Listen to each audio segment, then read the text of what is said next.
Okay, you ready? Ready. I'm going to tell you a story about Tire Chalet. And this came about with a client of mine out west, actually, who noticed, and I noticed, that behind every, garage, pretty much anywhere, you got piles of tires in the back of the garage. So you go there in the wintertime. As the winter begins, you put your winter tires on, take your summer tires off, they pile them and then they just throw them in the back, or vice versa, right? So in the winter they crack from the cold, in the summer they bake in the heat, and the tires are useless after a year. Now that's good for the tire sales, but not so good for the consumer. So what my client did was he started a business called Tire Chalet. So he owns some really big warehouses, and his trucks come to these garages and they do some more negative cost selling. What he does is he says, look, you charge Mr. and Mrs. John Q. Public, say $60 to store their tires for the winter or for the summer. You keep $15 of that, we get $45. We take the tires away, we barcode them, we protect them from the weather.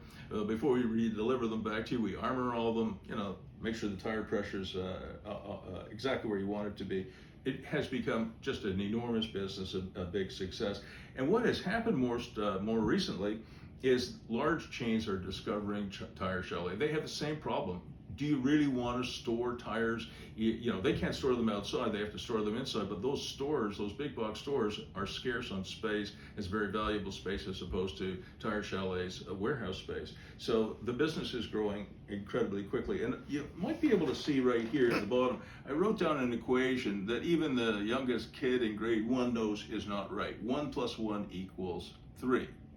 But in this case, 1 + 1 = 3 is correct.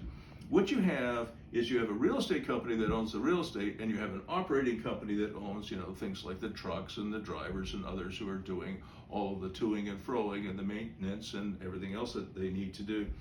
And what you will find over time is that each of these separate businesses, the real estate company, which I'll call here Realco, and the operating company Opco, they each develop their own books, their own statement of accounts, their own financing, and eventually you end up in a position where you can keep both of them, you can sell them, both of them separately, or you could keep the real estate, for example, and sell the operating company. So lots of different opportunities on the exit.